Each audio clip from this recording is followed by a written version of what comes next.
Évidemment, il faut parler des marchés parce qu'après la purge de la semaine dernière, on a le sentiment que le CAC 40 s'est à peu près stabilisé autour des 5100 points. Qu'est-ce qu'on fait donc après cette purge? On voit ça avec Eric Lewin. Bonjour Eric. Salut David. Rédacteur en chef, ça va? Bien sûr, évidemment, très bien. Rédacteur en chef des publications. Agora, il y a ce proverbe boursier évidemment que vous connaissez très bien, mieux que moi. Ne jamais chercher à choper, à attraper un couteau qui tombe. Et donc c'est ce proverbe boursier, donc quand ça baisse, il ne faut pas... Voilà, on y est ou pas, même si on a le sentiment que là, ça se stabilise à peu près? On a quand même pas mal baissé là, 5558 le plus haut. Mais qu'est-ce qui dit que le couteau il tombe par terre et qu'on n'est pas encore dans la chute du couteau? Non, du côté des mauvaises nouvelles, c'est vrai qu'on a une conjonction de mauvaises nouvelles. Le problème Arabie Saoudite, États-Unis, avec derrière tout ça peut-être une flambée du pétrole. Le budget pétrole italien. À 80, il est revenu à 80 $. Le budget italien, quand même, avec toute la problématique autour du 10 ans italien, de la dette italienne, du déficit budgétaire. La guerre commerciale Chine-États-Unis. Un ralentissement perceptible en Chine. Vous avez vu qu'hier, Goldman Sachs a indiqué que du côté d'Apple, eh bien, la demande des consommateurs chinois et donc, commence à patiner. Et donc, vous avez vu qu'Apple, hier, pendant clôture, a baissé de 2%. Donc, c'est vrai qu'on a un marché. Alors, ce qui est intéressant, c'est qu'on a un changement de paradigme sur ce marché. C'est-à-dire qu'on vend les valeurs qui ont surperformé depuis quelques mois, voire quelques années. On achète les valeurs qui n'ont rien fait. Ça s'appelle la grande rotation. Alors, je regardais depuis un mois. Tout ce qui est luxe, c'est vraiment fait dégrader. On a perdu entre 10 et 15%. Hermès, Kering, LVMH. Eh bien, on est contrariant. Qu'est-ce qu'on fait? Le luxe a baissé, Kering, LVMH, et ben on achète. On est contrariant, non? Non. Pour l'instant, non, attendez. Non. Les mecs qui me disaient il y a encore 6 mois, ouais, ça a monté, alors que c'était 10% plus haut, il faut continuer à en acheter. Maintenant, on n'achète plus alors que c'est 10% plus haut. Si vous me laissez placer un mot, mon cher David. Je vous laisse ce luxe-là. Ce que j'ai envie de vous dire, non, ça reste quand même encore chèrement valorisé. Ça vaut entre 18 et 22 fois les bénéfices. Pour Hermès, c'est plus de 30 fois. Donc moi, j'ai quand même le sentiment si vous voulez, il y a vraiment un mouvement de rotation. C'est sans doute pas fini sur le luxe. De même que sur l'aéronautique, on a vu des prises de bénéfices sur Safran qui était quasiment à son plus haut niveau historique. Sur ce genre de valeur, je pense qu'il faut pour l'instant rester à l'écart. Maintenant, ce qui est intéressant, c'est que les financières commencent à repartir. Il va trop vite. On reste à l'écart donc du luxe. L'aéronautique, le secteur auto, tout ce qui est autour de l'automobile, il ne faut pas toucher à l'automobile. Même si, franchement, quand je regarde Faurecia et Valeo avec des PE de 6, on a envie d'y aller, mais je crois que c'est plus prudent, tant que la guerre commerciale n'est pas finie, de ne pas y aller. Sur le luxe, il faut encore attendre, même du LVMH à 260, même du LVMH qui a quand même fait une croissance organique de 10% sur les 3 premiers trimestres. Je crois qu'il faut quand même rester à l'écart. On n'est pas contrariant, on ne se dit pas que ça a baissé 10-15%, boum, on y va, justement. Ça vient quand même de très bas. Moi, je me rappelle d'un Kering qui valait 150 € il n'y a pas si longtemps. Donc, je crois que vraiment, il faut faire œuvre de prudence là-dessus.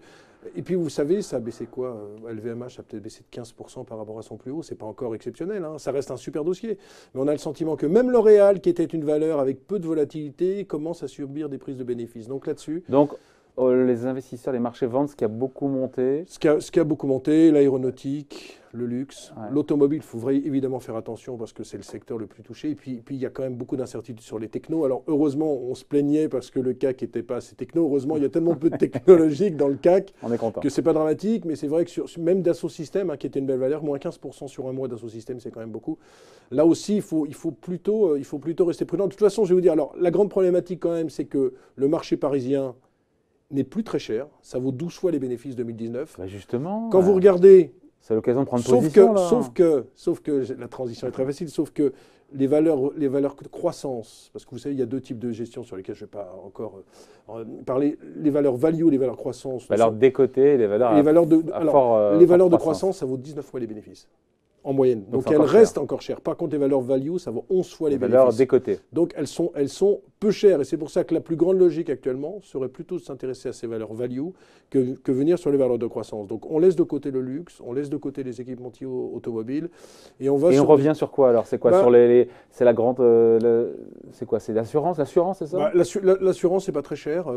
Pourquoi? Parce que les rendements obligataires, mécaniquement, que ce soit aux États-Unis ou en Europe, vont continuer à augmenter. Ils ne sont pas sujets, comme les banques, à la concurrence effrénée des fintechs. Et vous savez que si le taux monte, les banques, bon pour les banques, ils reconstituent leur marge, mais ce n'est pas sûr qu'il y ait de la demande de crédit. Quand vous êtes dans une conjoncture difficile... On gagne plus sur le crédit qu'on octroie, mais ce n'est pas sûr qu'il y ait beaucoup plus de crédit. Oui, parce que si vous pensez qu'il y a une crise économique, est-ce que vous avez envie de vous acheter votre appartement de 200 mètres carrés à Henri-Martin? Je ne suis pas sûr. Donc vous allez moins consommer, et comme vous consommez moins... votre appartement. Donc. Voilà.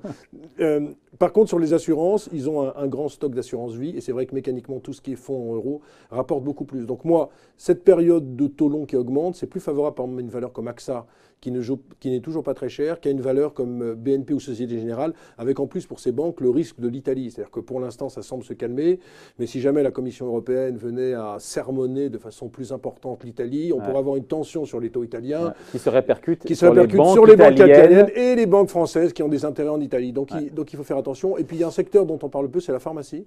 Je pense qu'on n'est pas au bout de l'aventure boursière sur Sanofi, tout simplement parce qu'il y a eu quelques années difficiles avec l'arrivée des génériques. Là, on a l'impression, notamment en oncologie, c'est-à-dire en cancérologie, qu'il y a des dépenses de plus en plus importantes. La croissance sur l'Europe dans le secteur pharmaceutique, ça va être entre 3 et 5% sur 2017-2022, alors que c'était plutôt autour de 1% sur la période 2012-2017. Donc ça veut dire que sur la pharmacie, notamment une société comme Sanofi, je pense qu'on peut y revenir. Donc c'est plus logique de faire tout ce qui est... j'ai pas envie de dire défensif, mais Sanofi c'est un peu défensif, mais défensif qui n'a pas beaucoup progressé, et assurance, ça me paraît des choix assez judicieux en ce moment, même si pour moi, sans doute, la baisse n'est pas terminée. Ça ne m'étonnerait pas qu'on aille dans les semaines qui viennent sur des niveaux de 4800 points. C'est vrai que ça paraît beaucoup. On vaut 5100. Vous êtes fait brainwasher ou quoi là? Non, pas du tout. Non, pas du tout. Mais vous voyez les flux. Vous voyez par exemple un autre compartiment dont je n'ai pas parlé. J'en avais parlé avec vous il y a une quinzaine de jours. C'est les small et mid. Sur les small et mid, c'est la cata absolue puisque. Ouais, mais c'est à part ça. C'est un monde parallèle. Oui, c'est un monde à part. Mais quand vous perdez 15% depuis le début de l'année, vous ne pouvez pas tellement parler de monde à part. Ça veut dire que les gérants ne sont plus là également.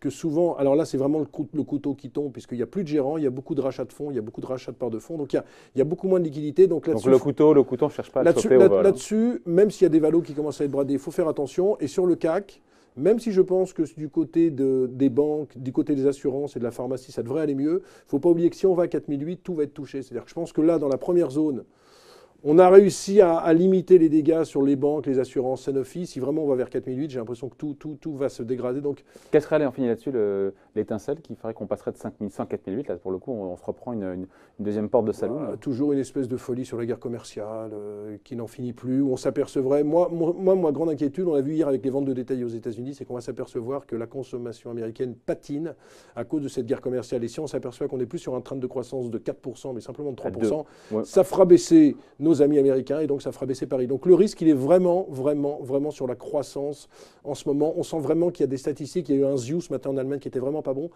On sent vraiment qu'il y a des grosses incertitudes et de plus en plus importantes et donc c'est ce qui pourrait faire baisser le CAC 40. Et qui emporterait dans ces cas-là toutes les valeurs, les salles de croissance et aussi les valeurs des côtés qui dans ces cas-là s'en prendraient aussi plein la figure.